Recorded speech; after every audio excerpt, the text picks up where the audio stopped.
아침 일찍 이렇게 많이 자리를 해주셔서 굉장히 감사드립니다. 더불어민주당 영등포갑 국회의원 김영주입니다. 대한민국 위기를 딛고 기회로, 그런 주제로 전문가 초청 5회 연속 특강의 두 번째 강연입니다. 지난 첫 번째 강연 주제가 반도체 산업 전망이었는데 10분이 넘는 의원님들께서도 참석을 해주셨습니다. 그만큼 현안의 깊은 이해와 그 통찰을 통해 또 정책적 대안을 찾으려는 의원님들의 의지가 높다는 걸 확인할 수 있었습니다. 오늘도 많은 의원님들께서 그러한 마음으로 이 자리에 참석해 주셨는데 먼저 깊은 감사의 말씀을 드립니다.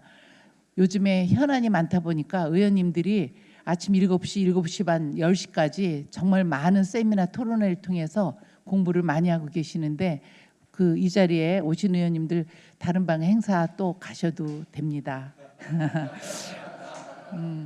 지난 강연은 우리 경제 최대 화두인 반도체 산업의 현재와 미래 그리고 중요성을 여실히 느낄 수 있었던 참으로 귀한 시간이었습니다. 참석하신 의원님들 대부분 끝까지 자리를 비우시지 않고 열정적으로 질문하고 공부하는 모습을 보여주셨습니다.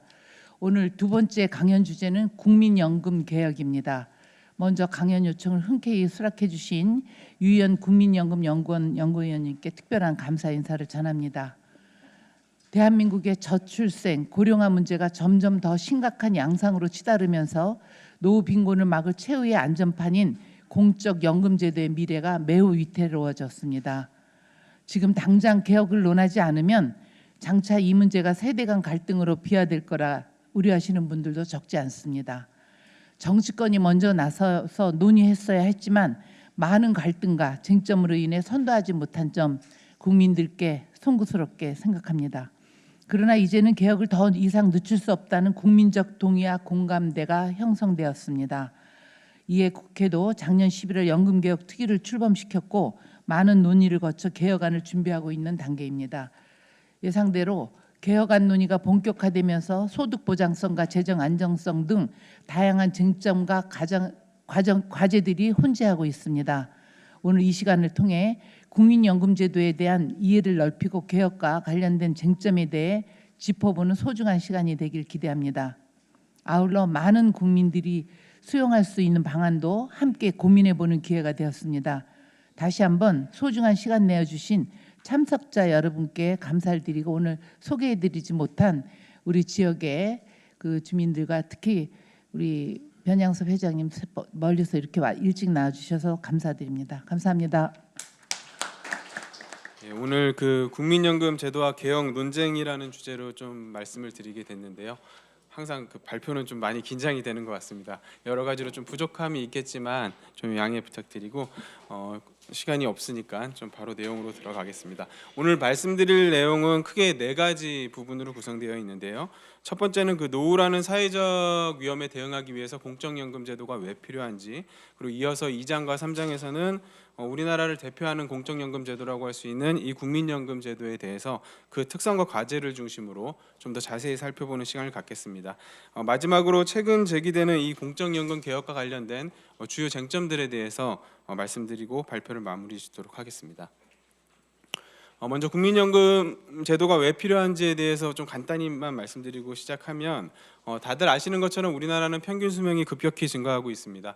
사실 오래 산다는 건 굉장히 좀 누구나 바라는 일이고 축복받은 일이긴 한데 다른 한편으로는 이 근로 능력이나 생산 능력이 떨어져서 그 노후에 노인이 되었을 때 이제 소득이 감소하거나 중단된 상태로 살아가야 할 시간이 길어진다는 것을 의미하기도 합니다. 이런 노후에 소득이 상실되거나 중단될 위험은 그 인간이라면 누구나 겪는 보편적인 위험이기 때문에 우리는 이걸 사회적 위험으로 간주해서 사회적인 차원의 대응을 강구하게 됩니다. 이때 노령이라는 위험에 대응할 수 있는 기제로 이제 흔히들 얘기하는 게 개인이나 뭐 가족, 국가 노후라는 주체가 있을 수 있는데 여기에 대해서 이제 왜 꼭 국가가 개입해서 이 노후라는 위험에 대응해야 되냐 이런 의문이 제기될 수도 있습니다. 여기에는 여러 가지 이유가 있을 수 있는데 그 첫 번째는 바로 인간에게 내재되어 있는 이 근시안적 특성 때문입니다. 즉 대개의 경우 개인은 몇십 년 뒤에 먼 미래를 내다보고 자신의 노후를 준비해 나가기 어렵다는 것인데요. 이건 이제 한국 사례를 통해서 좀 명확히 드러나는 부분입니다. 이 그림에서 보시듯이 우리나라는 그 다른 복지 선진국들에 비해서는 길게는 100년 이상 이 연금 제도가 늦게 도입됐습니다. 이 공백 기간 동안 이 노후에 대한 책임을 국가가 지기보다는 개인에게 맡겨뒀다라는 것이고 그 결과는 다들 아시는 것처럼 전 세계적으로 유례 없이 높은 노인 빈곤 문제라고 할 수 있습니다. 반면에 이 국가에서 이 공적연금 제도를 운영하게 되면 개인은 근로 시기에 자기 소득의 일정 부분을 의무적으로 이 저축하도록 강제되기 때문에 이렇게 근시안성에서 비롯되는 노인 빈곤 문제를 미연에 방지할 수 있다는 장점이 있습니다. 이런 배경에서 실제로 전 세계의 거의 모든 국가들이 이런 노령연금 제도를 도입해서 운영하고 있습니다. 실제로 이 그림에서 보시면 그 국제노동기구에 따르면 그 자료 확인이 가능한 한 192개 국가 중에서 한 97%에 해당하는 186개 국가가 어떤 형태로든 기여 방식 제도든 비기여 방식 제도든 이런 식의 그 노령연금 제도를 운영하는 것을 알 수 있고요. 또 공적연금 제도가 없는 6개 국가 중에서도 4개 국가는 그 매달 지급되는 연금 형태는 아니더라도 일시금 형태로라도 이 노후 소득을 제공하고 있다는 것을 알 수 있습니다. 국가의 개입이 필요한 두 번째 이유는 미래의 불확실성에 대비하는 데 있어서 개인적인 차원보다는 국가적인 차원의 공동 대응이 훨씬 더 효율적이고 효과적이기 때문입니다. 개인 같은 경우는 자신의 미래 소득이 어떻게 될지 또 내가 몇 살까지 살지 이런 걸 미리 예측해서 이 노후를 준비해 나가기가 상당히 어렵습니다. 물론 이제 개인이 하기 어려울 경우에는 이 민간 금융기관 등을 이용할 수도 있는데 이럴 경우에는 이제 개인에게 그런 투자 위험이 좀 전가되는 부분이 있고 또 뒤에서도 좀 더 자세히 말씀드리겠지만 이 급여의 실질 가치가 보장되지 않는다라는 문제가 있어서 안정적인 노후 소득원으로 보기는 어렵습니다. 반면에 국가는 이 개인보다는 이 경제 성장률이나 임금 성장률 등과 같은 이런 거시 변수들에 대해서 좀 더 정확한 예측이 가능하고 그래서 그런 위험들에 대해서도 좀 더 효과적인 대응이 가능합니다. 실제로 국민연금 제도에서는 지금 5차 재정 계산에서 하고 있듯이 여러 가지 거시 경제 인구 사회 변수들에 대해서 미리 전망을 하고 거기에 대한 대응책을 마련하고 있습니다. 또 국가에서 운영하는 이 연금 제도는 그 민간의 연금과는 다르게 아무래도 부도 위험도 거의 없고 또 뒤에서 말씀드리겠지만 이 연금액을 물가나 임금 상승률에 연동시켜 주기 때문에 급여의 실질 가치를 보장해 준다라는 장점도 가지고 있습니다. 국가가 개입하게 되는 세 번째 이유는 이 공적연금 제도가 이 소득 재분배를 통해서 사회 통합에 기여할 수 있기 때문입니다. 그 개인이 노후 준비 수단으로 활용하게 되는 민간보험은 아무래도 그 엄격한 보험 수리 원칙을 따르고 있기 때문에 이 제도 내에서 어떤 재분배 효과를 내기가 어렵습니다. 그래서 이런 어떤 한국 사회 우리나라가 만약에 이런 민간보험 중심으로 이 노후 소득을 보장하게 되면 보험료를 적게 낼 수밖에 없는 취약계층은 노인이 되었을 때 빈곤해질 가능성이 높아지게 됩니다. 반면에 공적연금은 그 보험 원리가 지나치게 훼손되지 않는 범위 내에서 어느 정도 이런 소득 재분배 기능을 수행할 수 있고 이런 소득 재분배 기능을 통해서 근로 시기에 나타났던 이런 불평등이 노후까지 이어지지 않도록 하는 장점을 가지고 있습니다. 다음으로 국민연금 제도의 세부적인 특성에 대해서 좀 말씀드리겠습니다. 앞에서 말씀드린 이 공적연금 제도의 필요성을 설명하면서 나왔던 이런 특성들을 우리 국민연금 제도도 거의 대부분 반영하고 있습니다. 이런 국민연금의 특성은 이 국민연금은 다들 아시는 것처럼 우리가 사회보험 제도라고 부르는데요. 그래서 이제 국민연금은 이런 보험으로서의 특성과 함께 사회적인 차원의 특성을 함께 가지고 있습니다. 먼저 보험으로서의 국민연금은 그 다른 보험 제도들과 마찬가지로 개인이 감당하기 어려운 특정 위험에 대응하기 위해서 그 위험이 발생하기 전에 미리 기여를 하고 위험이 발생하면 그 기여를 근거로 혜택을 보장을 받게 되는 그런 제도를 의미합니다. 국민연금 제도도 이런 보험 원리를 따르고 있는데요. 그 노후의 소득 상실이라는 위험에 대응하기 위해서 근로 시기에 미리 보험료를 납부하고 또 은퇴 후에 연금을 받는 이런 보험 원리를 따르고 있습니다. 다음으로 국민연금은 여러 가지 사회적 특성을 가지고 있는데요. 그 첫 번째는 민간보험과는 다르게 모든 국민이 의무적으로 가입하도록 한다는 것입니다. 사실 이런 강제 가입 원칙이 이 국민 여러분들의 어떤 반발과 저항을 불러오는 이 가장 큰 이유이긴 한데, 국민연금 제도에서 이렇게 가입을 강제하는 이유는 명확합니다. 그 첫 번째는 만약에 자발적으로 가입을 허용하게 되면 앞에서 한국 사례에서도 확인했던 것처럼 어떤 개인의 근시안적인 특성으로 인해서 그 전체 사회 구성원의 이 노후소득 보장이 제대로 이루어지기 어렵기 때문입니다. 그러니까 미래에 대한 어떤 준비 의식이 좀 철저하신 분이거나 아니면 준비 여력이 있는 분들은 미리부터 자신의 노후를 준비해 나가겠지만, 그렇지 못하신 분들 대부분은 이 노후 준비가 부족해질 수밖에 없다라는 것이고, 그 두 번째 이유는 그 가입을 강제하는 두 번째 이유는 그 위험 분산이라는 그 제도의 운영 원리가 정상적으로 작동하도록 하기 위해서입니다. 그 국민연금과 같은 보험 제도는 그 위험이 발생하지 않은 사람들로부터 위험이 발생한 사람에게로 자원이 이전될 때 정상적으로 작동할 수 있습니다. 근데 만약에 이제 자발적으로 국민연금을 자발적으로 가입하도록 하게 되면 아무래도 그 노령이라는 위험을 목전에 두고 있는 이 은퇴 직전 근로자분들, 이런 분들만 제도에 남아 있기 때문에, 즉 고위험군들만 제도에 남아 있게 되기 때문에 이 자원 이전이 정상적으로 이루어질 수 없고 이 제도가 지속 가능하지 않습니다. 그래서 이제 국민연금은 가입을 강제하고 있습니다. 이런 특성을 가지고 있고요. 두 번째는 그 국민연금은 고소득층보다 저소득층에게 유리하도록 설계되어 있습니다.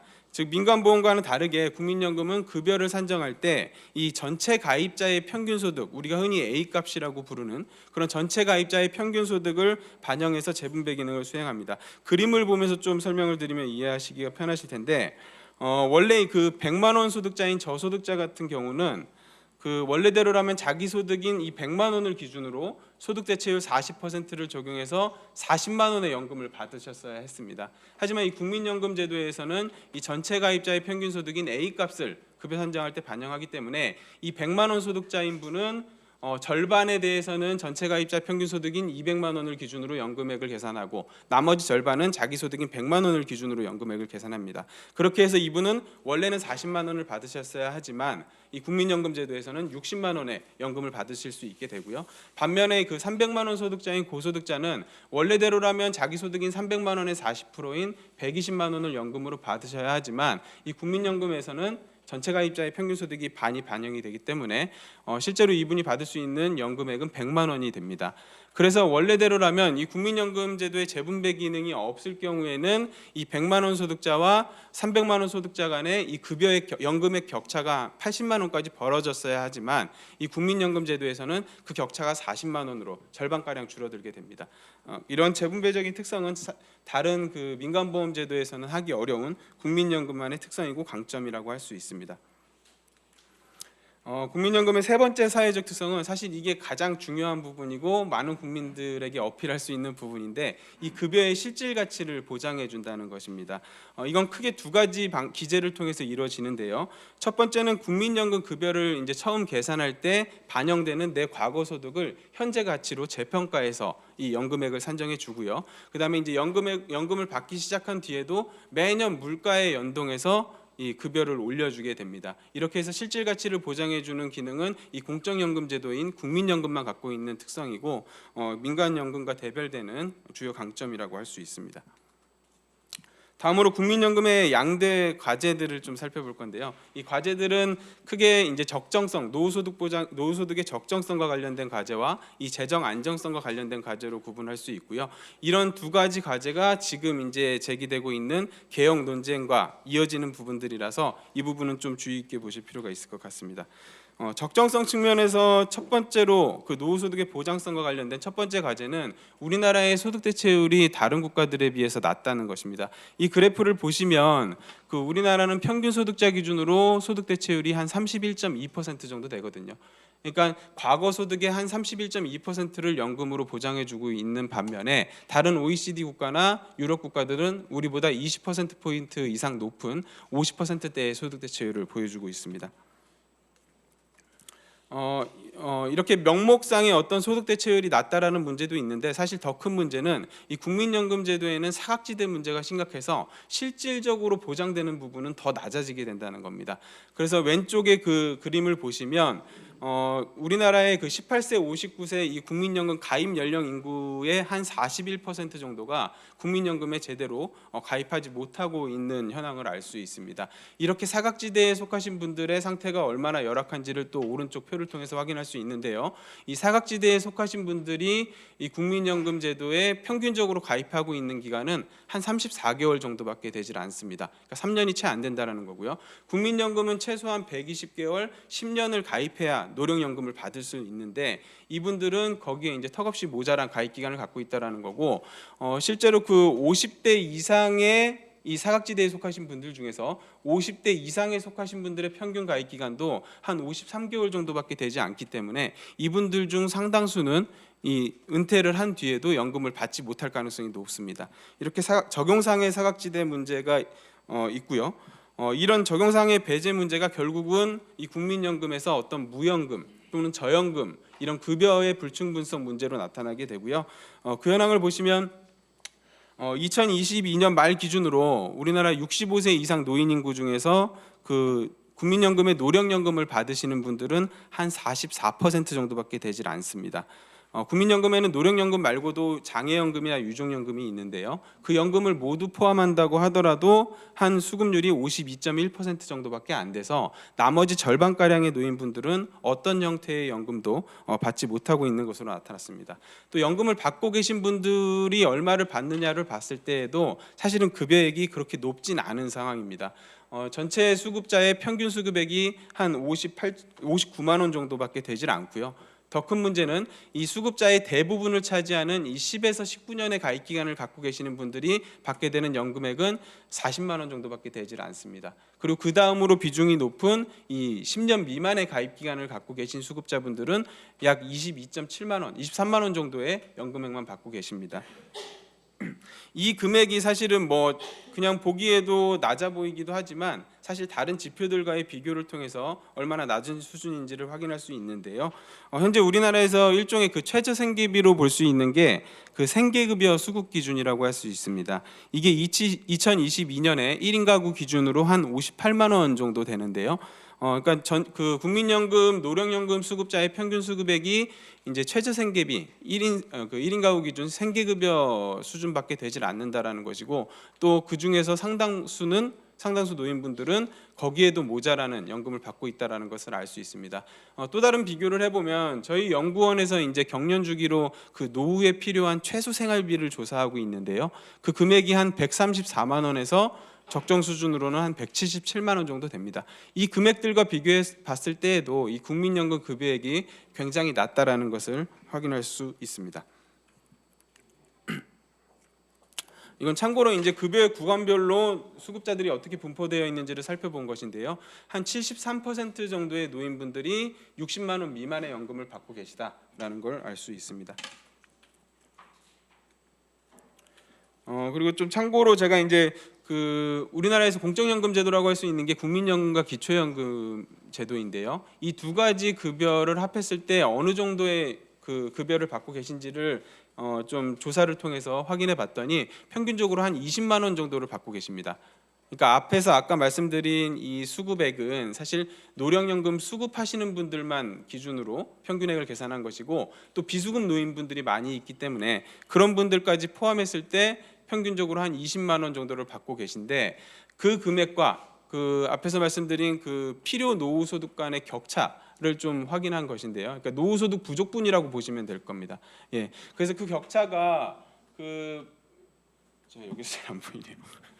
예, 최소 생활비 기준으로는 전체 노인 기준으로 한 100만 원 정도의 노후 소득 부족분이 발생하고요. 예, 그다음에 이제 적정 생활비 기준으로는 그 전체 노인 기준으로 한 158만 원 정도의 노후소득 부족분이 있는 상태라는 것을 확인할 수 있습니다. 예, 죄송합니다.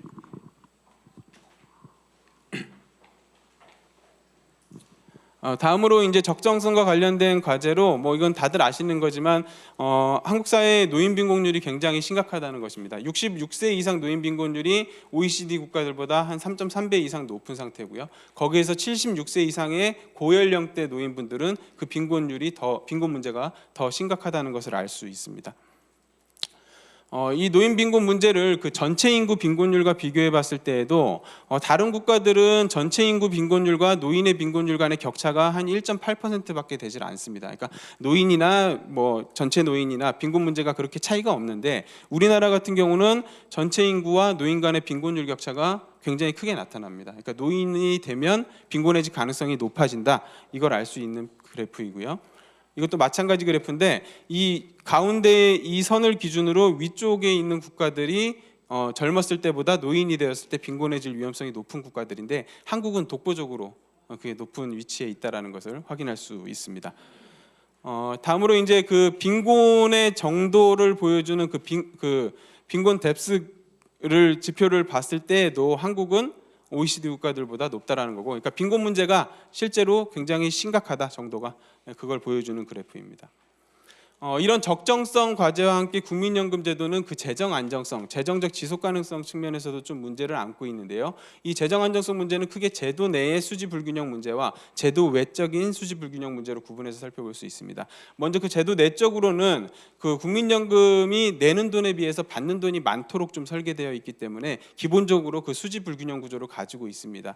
특히 이제 다른 OECD 국가들에 비해서, 그러니까 다른 OECD 국가들은 평균적으로 이 국민연금과 같은 제도의 18%의 자기소득의 18% 정도를 보험료로 납부하고 있는데 우리나라는 그 보험료율이 한 9% 정도밖에 되질 않습니다. 그러다 보니까 이제 내는 돈이 적다 보니까 좀 제도 내적으로 수지 불균형한 상태가 계속 유지되고 있는 것이고요. 그다음에 이제 제도 내적인 문제만 있는 게 아니라 이 제도 외적으로도 좀 수지 불균형 구조를 강화시키는 요인들이 계속해서 가중되고 있는 상황입니다. 가장 대표적인 게 바로 인구 고령화 문제인데요. 이 인구 고령화의 여파로 인해서 그 노인 부양비나, 그러니까 그 근로연령 인구 대비 노인 수를 의미하는 이 노인 부양비나 또 국민연금 가입자 수 대비 수급자 수를 의미하는 이 제도 부양비가 시간이 갈수록 급격하게 증가하는 양상을 확인할 수 있습니다. 이런 그 제도 내외적인 수지 불균형 요인들이 반영된 결과가 바로 우리가 지금 하고 있는 그 재정 계산이라는 것이고요. 그 재정 계산에서는 주로 이제 뭐 수지 적자 발생 시점이나 뭐 그다음에 기금 소진 시점, 그리고 뭐 부가 방식 비용률, GDP 대비 급여 지출 비율, 이런 지표들을 통해서 이 국민연금의 재정 상태를 평가하게 되는데 국민연금 제도가 지난 2007년에 좀 큰 개혁을 한번 했었거든요. 소득 대체율을 60%에서 40%로 낮추는 굉장히 강도 높은 재정 안정화 개혁을 했는데 그 시점에 사실 이 재정 평가 지표들이 소폭 개선되는 양상을 보이다가 그 이후에 이제 인구 고령화 등의 영향으로 인해서 점점 악화되는 양상을 확인할 수 있습니다. 이번 그 제5차 그 재정 추계 시상 결과를 기준으로 좀 그 재정 상태를 좀 더 세부적으로 살펴보면요. 일단 기금 소진 시점은 그 4차 재정 계산에서는 2057년에 소진될 것으로 예상됐는데 그 이번 재정 계산에서는 2055년에 기금이 소진되는 것으로 나타났고요. 이건 앞에서도 말씀드린 것처럼 제도 내적으로 그 내는 돈과 받는 돈 간의 불균형 문제가 있고, 그다음에 제도 외적으로는 인구 구조가 악화된 데에서 비롯된 결과라고 할 수 있습니다. 또 다른 지표로 이제 이 부가 방식 비용률이라는 게 있는데 이건 이제 기금이 소진됐을 때 그 해의 급여 지출을 위해서 이 가입자분들에게 얼마를 보험료로 걷어야 되느냐, 이걸 보여주는 지표입니다. 그 부가 방식 비용률이 그 기금 소진 시점을 기준으로 한 26%까지 급증하게 됩니다.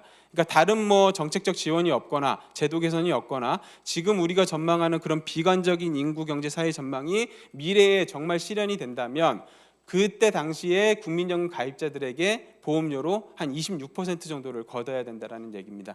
예. 이걸 근거로 이제 많은 분들이 이제 재정 안정화 개혁이 시급하다라고 얘기하는데 여기에서 이제 한 가지 조금 좀 염두에 둬야 될 부분은 있습니다. 이 부가 방식 비용률이라는 게 그 보험료 부과 대상 소득 총액 대비 그 연금 급여 지출의 비율이거든요. 근데 이제 이때 그 분모가 되는 보험료 부과 대상 소득 총액이 그 국민연금 가입자에게만 부과되는 부분이라서 전체 GDP의 30% 정도밖에 되질 않습니다. 그러니까 이 국민연금 가입자에게만 부과했을 때에 이 정도의 이 부담률이 나올 수 있다라는 거고, 그 재원을 조금 확대한다면 이 비율은 지금보다는 지금 예상하는 것보다는 훨씬 떨어질 수 있다라는 점도 좀 염두에 두실 필요가 있습니다. 다음으로 이제 그 재정 상태를 평가할 수 있는 주요 지표 중 하나가 GDP 대비 급여 지출인데요. 그 GDP 대비 연금급여 지출 수준이 2023년 기준으로 한 1.7% 정도에서 장기적으로 한 9%대까지 이제 증가하는 양상을 확인할 수 있습니다. 근데 여기서도 좀 한 가지 참고하실 부분은 사실 이제 그 증가세가 좀 가파르기는 합니다. 다른 국가들에 비해서.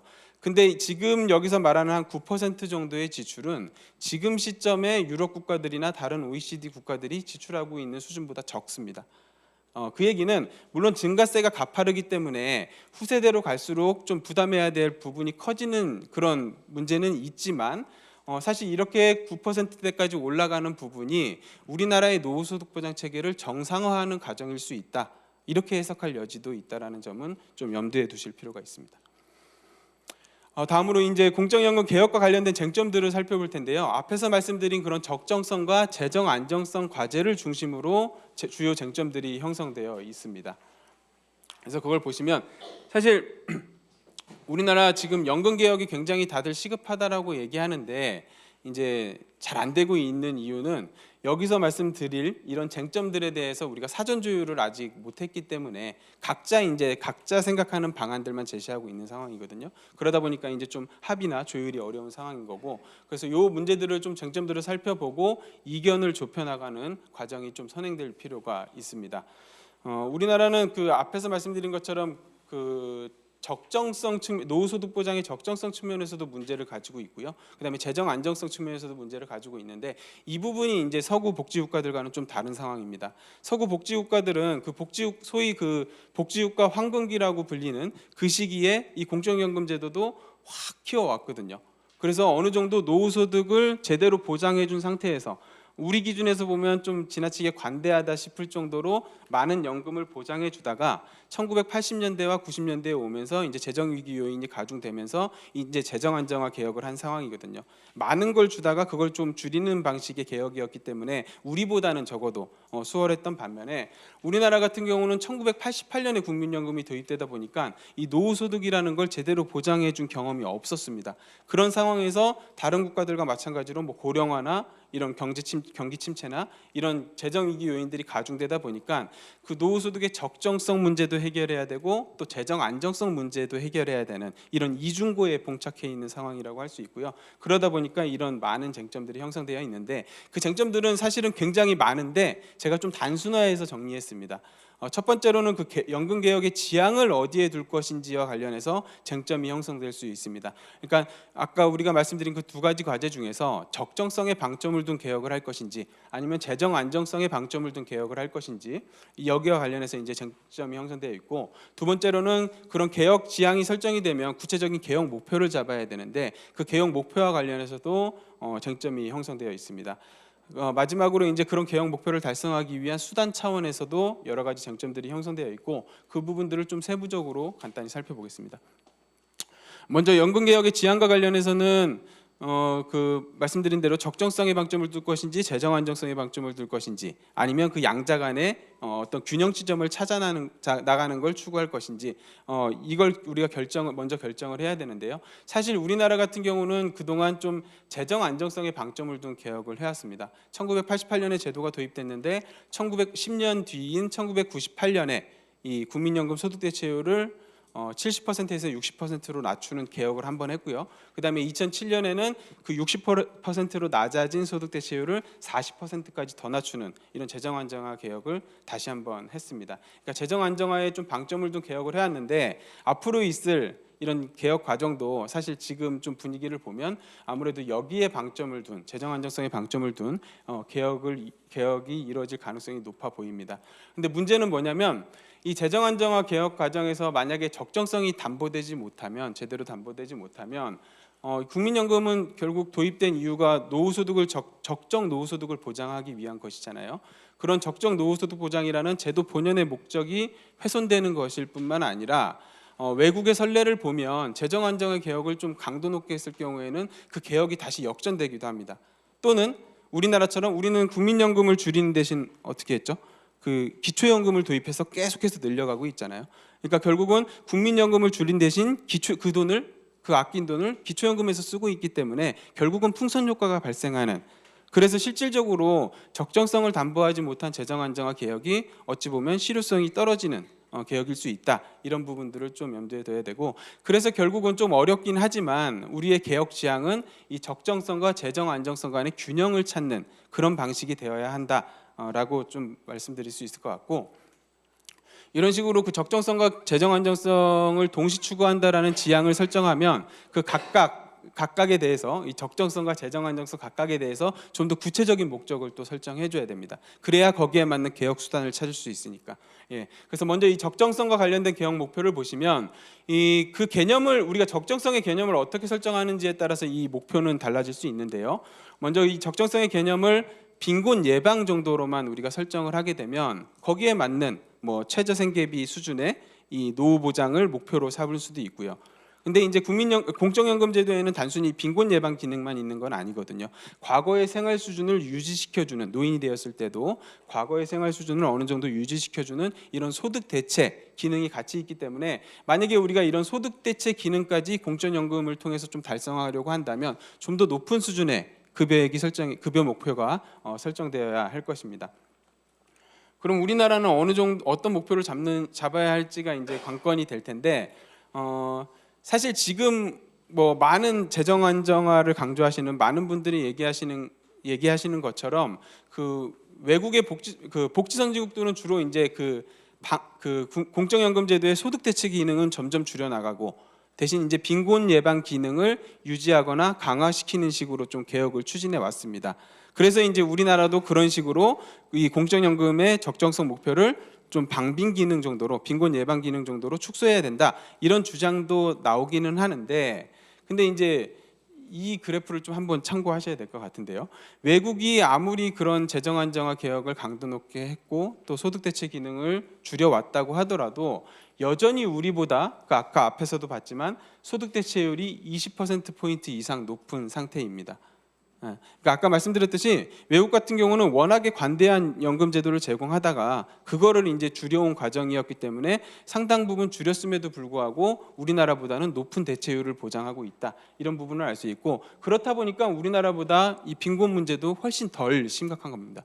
그러니까 우리나라와 그 OECD OECD 국가들 간의 그 노인 빈곤율 격차가 한 30%포인트 가량 나거든요.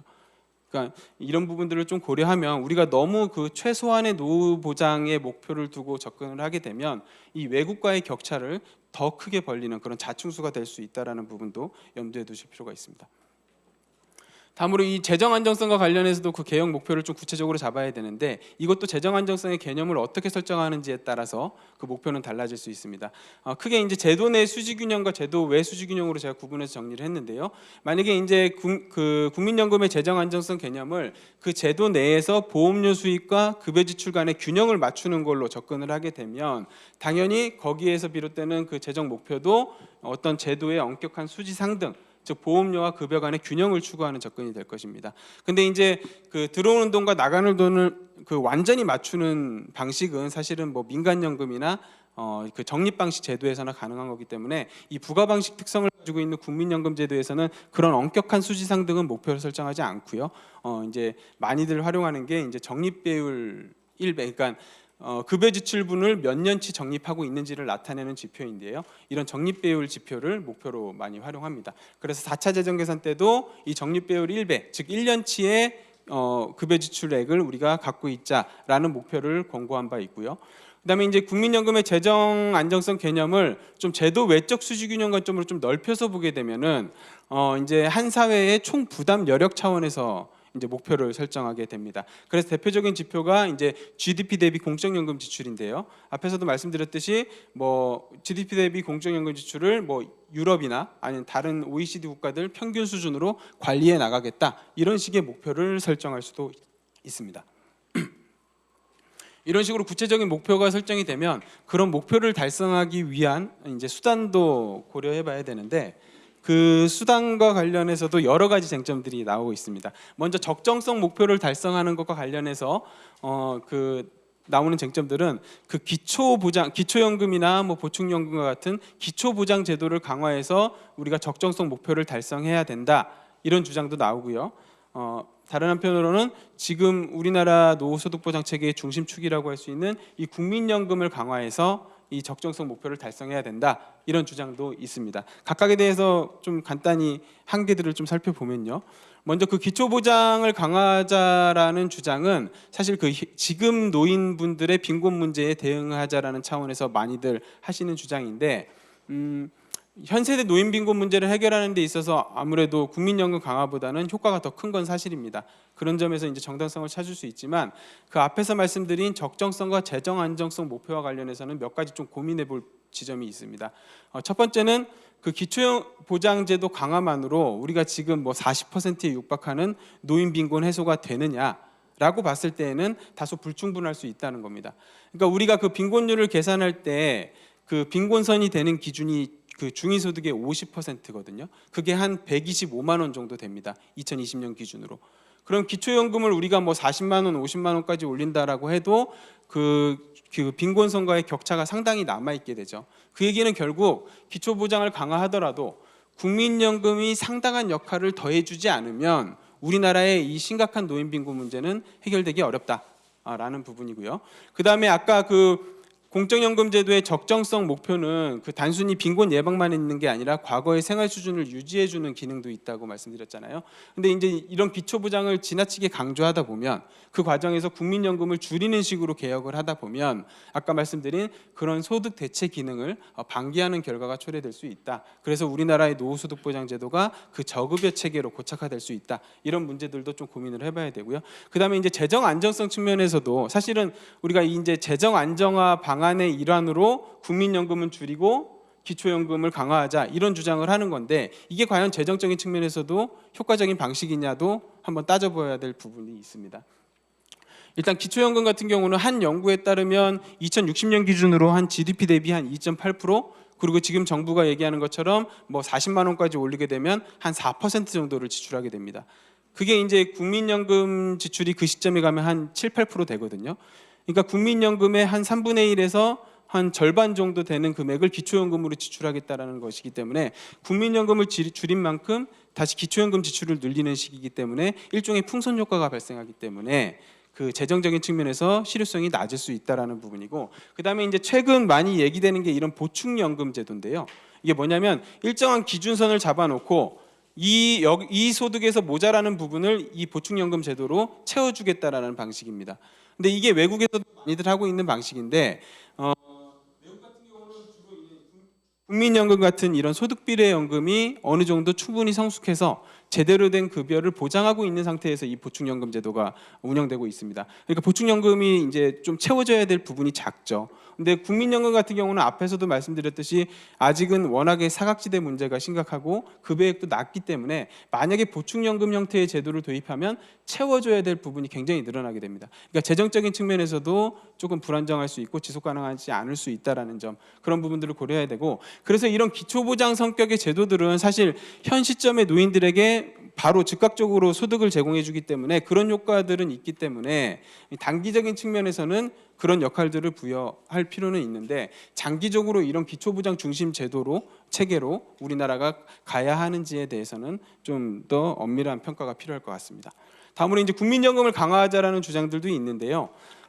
이 주장은 이제 앞에서도 봤듯이 우리나라의 소득 대체율 자체가 이제 다른 국가들에 비해서 많이 낮은 상태이기 때문에 어느 정도는 좀 당위성이 있는 주장일 수는 있는데, 이 주장도 좀 고려해야 될 부분들이 있습니다. 먼저 적정성 측면에서는 아무래도 국민연금은 내가 지금 보험료를 낸다고 해도 급여를 받는 시점은 상당히 뒤에 발생하잖아요. 그러니까 명목 소득 대체율을 올려도 그 급여 혜택이 발생하는 지점은 굉장히 시간이 지난 뒤이기 때문에 현 세대 노인 빈곤 문제를 해결하는 데는 다소 취약할 수 있다라는 것이고요. 그렇다고 빈곤 예방 기능이 아예 없는 건 아닙니다. 한 530만 명 정도 되는 노인분들에게 평균적으로 60만 원의 급여를 주고 있기 때문에 이미 지금도 노인 빈곤 예방 기능을 수행하고 있는데, 아무래도 기초보장 제도들에 비해서는 그 기능이 조금 약할 수 있다라는 것이고요. 그다음에 이제 그 국민연금 제도가 안고 있는 이런 사각지대 문제를 고려하면 이 소득 대체율을 올려서는 노후소득의 불평등이 커질 수 있다, 뭐 이런 얘기들도 나오고 있는데요. 이게 사실은 이제 뭐 최근 많이 나오는 얘기가 국민연금이 굉장히 역진적인 제도다, 이런 말씀을 하시는 분들이 이런 주장을 하시는데 사실은 근데 그 국민연금 제도가 역진적이라는 주장은 일단은 조금 제 개인적인 생각으로는 이 국민연금 제도에 대한 이해가 좀 낮거나 아니면 그 좀 연금 제도의 좀 민영화를 추구하는 분들이 하시는 얘기입니다. 국민연금은 앞에서도 말씀드렸듯이 분명한 재분배 기능을 가지고 있고 시장 소득에서 나타났을 그런 소득의 격차를 확실히 줄여주는 그런 기능을 갖고 있기 때문에 재분배 제도라고 보는 것이 맞고요. 더군다나 이렇게 소득 대체율을 올리자라고 주장하시는 분들도 그런 사각지대 해소 대책을 같이 제시하고 있기 때문에 만약에 우리가 소득 대체율도 올리고 그런 사각지대 문제도 해소할 수 있다면 결국은 그 파이를 키워서 취약계층에게 더 많은 혜택을 줄 수 있는 그렇게 재분배 기능을 더 강하게 실현할 수 있는 방식이 될 수도 있습니다. 두 번째로 이제 재정 안정성 측면에서도 이 국민연금 강화론을 좀 검토해볼 필요가 있는데요. 아무래도 지금 보험료율 자체가 굉장히 낮은 수준이기 때문에 적절한 재정 안정화 조치가 병행되지 않으면 그런 수지 불균형 구조가 악화될 가능성은 분명히 있습니다. 근데 이제 아무래도 그 우리가 앞으로 인구 고령화가 되면 될수록 그 국민연금은 어느 정도 자기 책임과 자기 기여에 따라서 급여를 받는 제도잖아요. 반면에 이제 기초연금이나 이런 제도들은 조세를 통해서 이제 재원을 마련하는데 그런 자기 책임이 조금 약한 부분이 있어서 인구 고령화가 되면 될수록 사실은 어느 정도 자기 기여를 통해서 재원을 마련하는 국민연금이 적합한 방식일 수 있다. 그래서 중장기적으로는 우리가 이 국민연금을 어떤 그 핵심 수단으로 이 노후소득보장 체계의 핵심 수단으로 설정할 필요가 있다라는 부분을 말씀드리겠습니다. 이거는 이제 제가 한 가지 예시를 좀 들어본 건데 앞에서 말씀드린 이런 얘기들을 하면은 사실 그럼 어떻게 해야 되냐 이런 부분들이 좀 모호해서 제가 하나 좀 그려봤는데요. 아까 말씀드렸듯이 그 우리나라 노인분들에게 질문을 했을 때, 그러니까 노인이 되었을 때 최소한도로 필요한 금액이 한 101인 기준으로 한 124만 원 정도 됩니다. 그리고 그럼 적정한 수준의 삶을 살기 위해서는 얼마가 필요하냐라고 했을 때는 한 177만 원 정도 됩니다. 그 금액과 그 아까 말씀드린 그 우리나라 그 국민연금과 기초연금을 합한 평균 수급액이 한 20만 원 정도라고 말씀드렸잖아요. 그 금액과의 격차를 어떤 제도로 우리가 채워 나갈지를 고민하는 게 결국은 지금의 개혁론이라고 보시면 되는데요. 아무래도 이제 이런 적정 수준의 노후소득은 뭐 개인연금이나 퇴직연금들이 어느 정도 역할을 해줘야 채울 수 있는 부분일 테고 지금 우리나라 현실에서는 그럼 이제 나머지 이 최소 필요 노후소득과의 격차, 즉 100만 원 정도의 격차를 뭐 국민연금이나 기초연금, 보충연금이 각각의 역할을 통해서 채워줘야 되는데 여기서 이제 여러 가지 쟁점이 생기는 겁니다. 어떤 분들은 기초연금을 통해서 해야 된다. 그리고 어떤 분들은 이제 국민연금을 통해서 해야 된다. 이렇게 얘기를 하는 거고요. 예. 그래서 그다음에 이제 재정 안정성을 강화하기 위한 수단과 관련해서도 여러 가지 쟁점이 형성되어 있는데 요건 요 그림으로 좀 간단하게 말씀드리겠습니다. 일단 이 국민연금의 이 재정 수지 구조를 좀 간단하게 단순화시켜서 보여주는 그림인데요. 그러니까 전체 급여 지출이 있고 이 중에서 일정 부분은 보험료 수입으로 이 지출을 충당하고 나머지는 우리가 지금 다른 국가들과는 다르게 이 막대한 기금을 가지고 있잖아요. 그 기금 운용 수익을 통해서 이 급여 지출분을 채우고 있는데 이게 장기적으로 갈수록 이 검은색 원 부분, 즉 이제 그 급여 지출을 그러니까 적자 부분이 좀 늘어난다라는 얘기거든요. 이 부분을 이제 뭘로 채울지가 결국은 재정 안정화 방안이라고 할 수 있고요. 여기와 관련해서는 이제 좀 제도 내에 어떤 수지 균형을 강조하시는 분들은 이 검은색 적자 부분을 다 보험료 수입이나 이런 제도 개선을 통해서 채워야 한다. 그래서 뭐 보험료를 늘리거나 아니면 급여를 낮춰서 이 두 원의 크기를 맞춰야 된다. 이렇게 주장하시는 거고요. 반면에 이제 좀 제도 외적인 환경 여건을 중시하시는 분들은 이 검은색으로 되어 있는 이 적자 부분을 단순히 보험료를 올리거나 뭐 제도 개선으로만 해결하지는 않아도 된다. 여기에는 이제 이 재정 문제를 초래한 뭐 인구 문제를 개선해 준다거나 우리가 뭐 출생률을 높여 나간다거나 아니면 생산성을 높인다거나 그것도 안 된다면 뭐 국가가 어느 정도 재원을 투입한다거나 왜냐하면 아까 말씀드렸듯이 우리가 그 보험료 부과 대상 소득이 전체 GDP의 한 30%밖에 안 된다라고 했잖아요. 그러니까 이제 재정이 투입될 여력이 좀 더 있다라고 간주한다면 이 검은 부분은 충분히 다른 재원으로 메꿀 수 있다라고 주장하시는 분들 간에 이제 논쟁이 생기고 있는 거라고 보시면 됩니다. 그래서 이제 제가 국민연금 재정위기의 본질을 조금 제가 한 연구에서 했던 건데 좀 보시면 이거 재정위기 요인을 제가 이제 제도적 요인, 그리고 인구학적 요인, 재정적 요인, 그다음에 경제적 요인으로 좀 구분해서 살펴본 건데요. 2019년 시점에는 우리나라에서 문제가 되는 거는 사실 뭐 제도 여력, 그러니까 제도의 어떤 그 보험료 수입, 보험료와 급여 지출 간의 이런 수지차 문제는 그렇게 크지 않다라는 것을 알 수 있죠. 이런 제도적 문제는 사실은 2040년까지도 괜찮습니다. 근데 이제 2050년부터 이런 제도 여력 문제가 심각해지는 거고 장기적으로 굉장히 심각해지기 때문에 이런 점을 고려하면 우리가 어느 정도는 뭐 보험료 인상이나 이런 제도 개선을 통해서 이 부분을 메꿔 나가야겠죠. 근데 이제 지금 당장 좀 더 시급한 문제는 지금 시점에도 이제 인구 문제가 사실은 가장 심각한 거죠. 그러니까 2019년 지금 시점에도 다른 국가들에 비해서 제가 이거 말씀 안 드렸네요. 이게 지금 그 다른 국가들과 비교했을 때 우리나라의 상태가 어떤지를 보여주는 그림입니다. 그래서 2019년 당시에 제도 여력은 다른 국가들보다 상당히 좋은 편이고 반면에 이제 인구 여력은 좀 낮은 편이고, 근데 이제 2030년부터 이 인구 여력이 그러니까 출생률이나 뭐 이런 인구 고령화 문제가 굉장히 심각해져서 장기간 지속된다라는 것을 확인할 수 있습니다. 이렇게 문제의 원인이 좀 다양하게 제기되는 상황을 고려하면 단순히 뭐 보험료를 올리거나 이런 제도 개선만으로는 결국 인구 문제는 해결이 안 되잖아요. 그러니까 뭐 보험료 올린다라고 해서 고령화 문제가 해결이 안 되듯이 당연히 결국은 우리가 보험료 올리는 이런 제도적인 노력도 해야겠지만 좀 더 근본적인 차원에서 이런 인구 환경을 개선하는 그런 노력도 같이 해 나가야 된다. 이런 정도의 이제 이런 수단들을 좀 같이 강구해야 된다라는 정도로 말씀드리면서 마무리하겠습니다. 예, 감사합니다.